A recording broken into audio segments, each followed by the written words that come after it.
Bezawada Bar Association. It gives me a great pleasure and privilege to be here and address this August forum. I'm basically from Tamil Nadu, so I can speak only in English, and I request all the advocates to kindly cooperate with me to try to take my message to the best of your knowledge. And I request many of the members to be kindly seated and kindly maintain silence for a few minutes. I would like to share some of my views of Dr. Ambedkar and the Constitution of whatever I experienced in the last 25 to 30 years. When I was young, as a boy, as a kid, I have heard seniors talking about save money. But today, we have come to a point where we have started speaking about save Constitution, which means the fundamental document of this nation is under threat, is under question. Few months back, 2 months back, when the Prime Minister wanted to celebrate the Quit India movement, he tweeted a message saying that it's important for us to remember the Quit India movement. But after a few minutes, Dr. Manmohan Singh tweeted that it is also to be remembered that, Madam, excuse me. 10 minutes.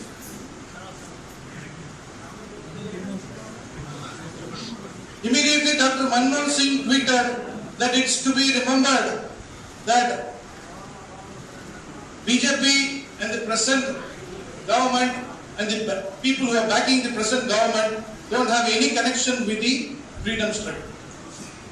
Why I have to mention this point here now is that the freedom movement, which was active for 90 years, the spirit of freedom is enshrined in the preamble of the Constitution.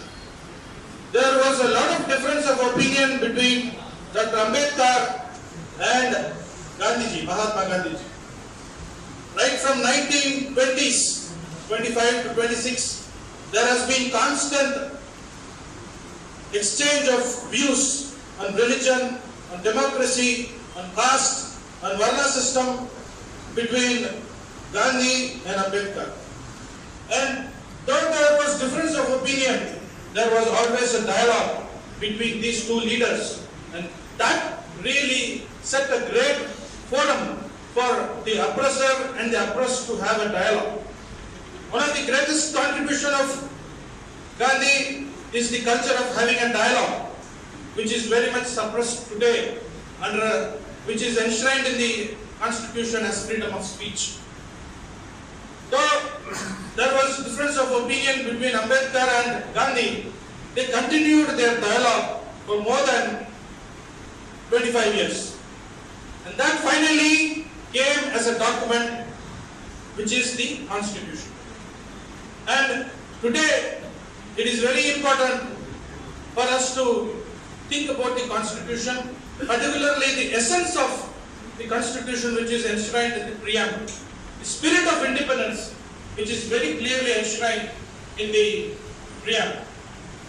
Like already Dr. Gandhara spoke about justice. There is one subject called justice in the preamble. And then they mentioned social justice, economic justice, and political justice. Then we speak about equality, fraternity, and liberty. All these values, social democratic values. Ambedkar was a social democrat. He comes from the school of social democracy. So all these values, which was clearly enshrined in the Constitution, are under threat today. And who are the people who are going to be really affected when the Constitution is under threat? They are the marginalized, the OBCs, the SCs, the STs, the Mahila, the minorities, the people who have all these years been marginalized. They are the people who will be the first scapegoat if the Constitution is under threat. And in this nation, almost 70–80% of the people fall under this category because of the old system of Manu. So today the present government and the force which is behind this government is very much wanting to deconstruct and demolish the constitution because they want us to take us back to the old medieval times of suppression and oppression. So I would rather say that the community which clearly understands the essence of constitution is the lawyer advocate community. I've done my engineering and then I did my MBA. After completing 2 degrees with a master's degree, then I went to Delhi and I understood that I did not know anything about the constitution. This is the situation of the education system in this country. After having 2 degrees, after considered to be a good student in the present system, I am still unaware about the basic articles and the essence of constitution. I hope that the advocates and the law students are aware of the constitution and the essence of the constitution. Many of you have been dealing with the constitution in terms of law, question of law, and you would be referring to various articles as procedures. But more than the articles and the procedures, the essence of the constitution is very much important, because I think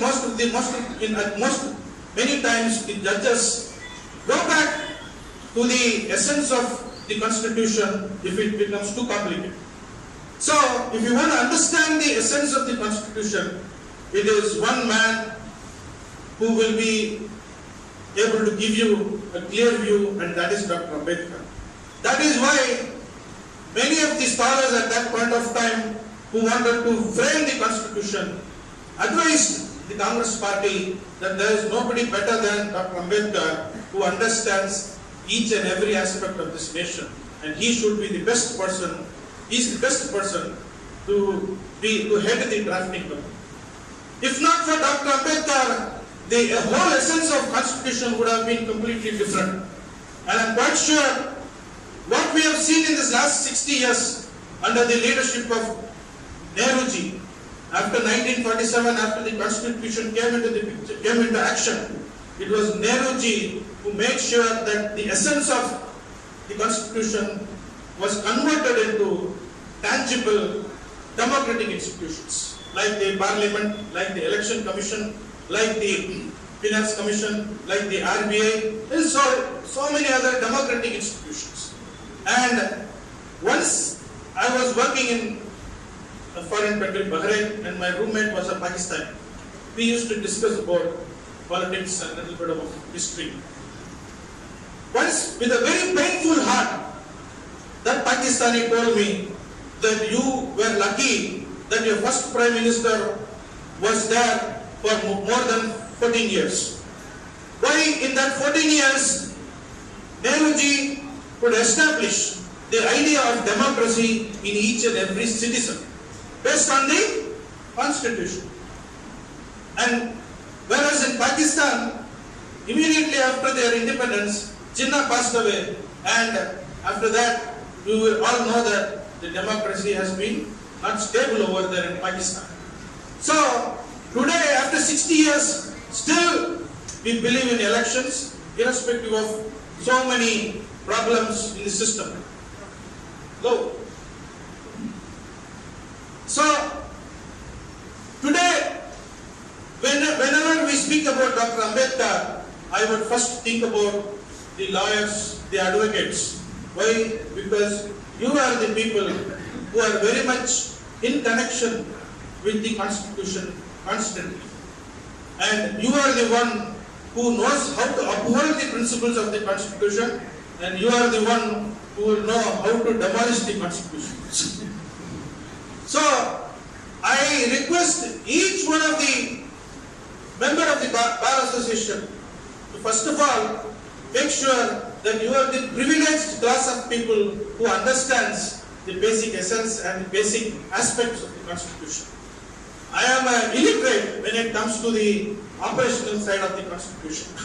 So, today, after 63 years, it is an unfortunate situation. We are in an unfortunate situation that we have gone back to our medieval times of talking about saving the Constitution, the very base document on which this nation is functioning.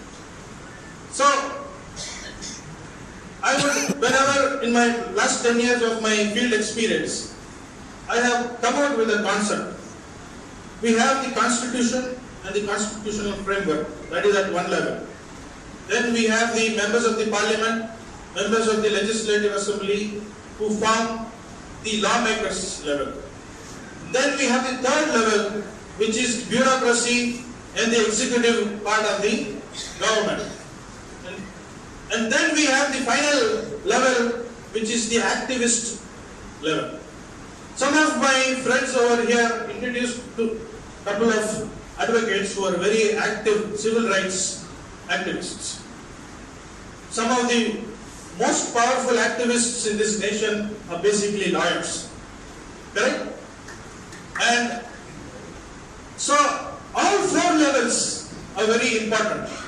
Constitutional framework level, the lawmakers level, and the bureaucratic level, and finally the activist level. Last 10 years, UPA government came up with a lot of acts based on the idea of rights.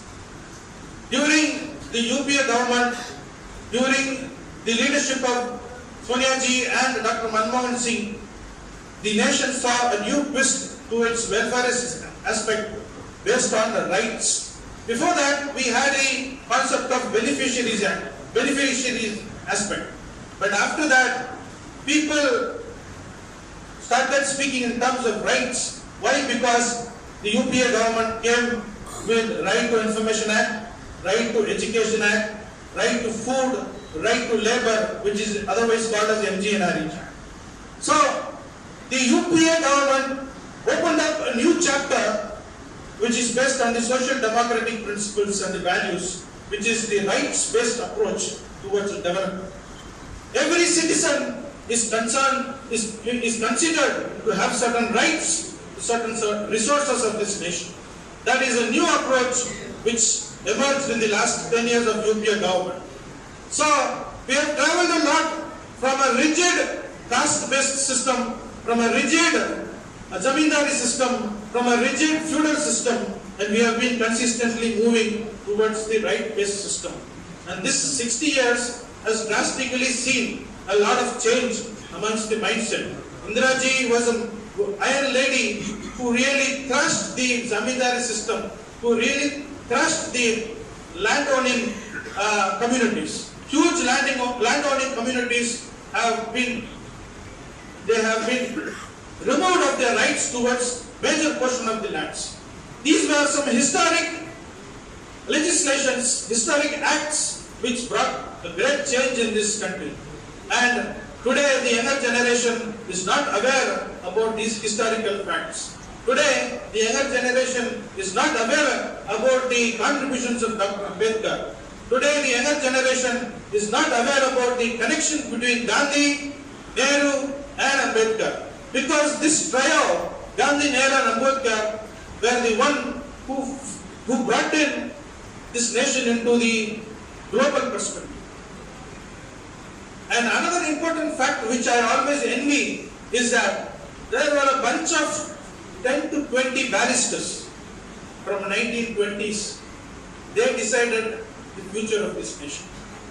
There were 10 to 20 barristers who got educated from Oxford and from other universities in the US. These lawyers, today we call them lawyers, but those times we call it Bharat law, barristers. Bharat law. These barristers were the ones who decided the destiny of this nation. And these barristers were the ones who connected the idea of justice to the people, to the illiterate people. So, today, after 63 years of the demise of Dr. Ambedkar, it is important for each advocate, for each lawyer, connect with the common mass and educate the youngsters about the essence of Constitution, about the historical facts of liberation, about the historical facts of rights-based approach, about the historical facts about reservation. Unfortunately, Dr. Ambedkar has been very much limited to reservation. Reservation is a narrow view of social justice. What is the broadest view of social justice? Annihilation of caste. Periyar, the man from my state, he is also limited to OBC reservation. Periyar was a man who also spoke about annihilation of caste. So, in the dictionary of what you call Dr. Ambedkar and Periyar, the narrowest view of social justice is reservation, and the broadest view of social justice is annihilation of caste. And how do we go from this step to that step? In between, both Dr. Ambedkar and Periyar have clearly mentioned about intercaste marriage. So, these are all some of the aspects which we are yet to start practicing in the field. Because of reservation, people have got jobs, people have got education, people because of education, jobs, then after jobs, little bit of economic growth. Because of economic growth, then we have the status in the society, and then the next generation grows up in a different level. This economic progress has happened. We have to now think about the social progress. Even today, we are all thinking in terms of caste, which is a reality. When in few months from now, we are going to face elections. The entire electoral system is based on caste structure. So now, after 60 years, there has been a reasonable amount of economic progress for certain sections of the society. Still, we have 33% of the population below the poverty line. So that means we have a long way to go in terms of economic progress, but still we have progress as far as economic status is concerned. Now we have to think about the social progress, which is also reasonably okay. Now we have to think about the political progress. What is the participation of women? Dr. Ambedkar clearly mentioned that if the society has to be judged, it has to be judged based on the status of women in that particular society. Unfortunately, in many places, we don't find women's participation so much, unless and until quota is given. Otherwise, the participation of women, the participation of Dalits, the participation of minorities is very, very poor when it comes to political leadership. So now, these are all some of the most important aspects which has to be relooked when it comes to Dr. Ambedkar's idea. So, I once again thank Mr. Gurunathan and Mr. Kiran, who have been kind enough to organize this small meeting, and it is very important for new people to share the idea of Constitution, irrespective of the political parties. You might have a lot of critical comments about Congress party, no problem. Congress has always been a party which is ready to take all criticisms and come out with some constructive solutions. So, irrespective of parties, it is important for this Bar Association, as already Dr. Gangadhar said, that this Bar Association, Bezawada Bar Association, has been always progressive, has always been voicing whenever there is an injustice happening around us. So I request that, if possible, we should also try to communicate with the law students who are the future of this nation, who are supposed to safeguard the Constitution. And many times, some of the worst atrocities, some of the worst killings happen inside the law institutions. That happens many times in Tamil Nadu. So it is of a great concern for me.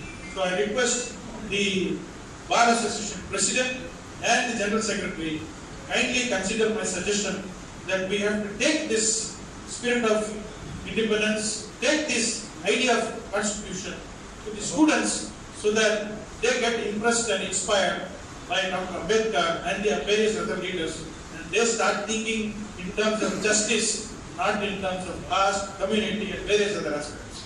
I once again thank all the members of the Bar Association, the President, General Secretary, patiently giving a hearing to me, and I am once again thankful to Gurunathan ji and Kiran. Thank you very much.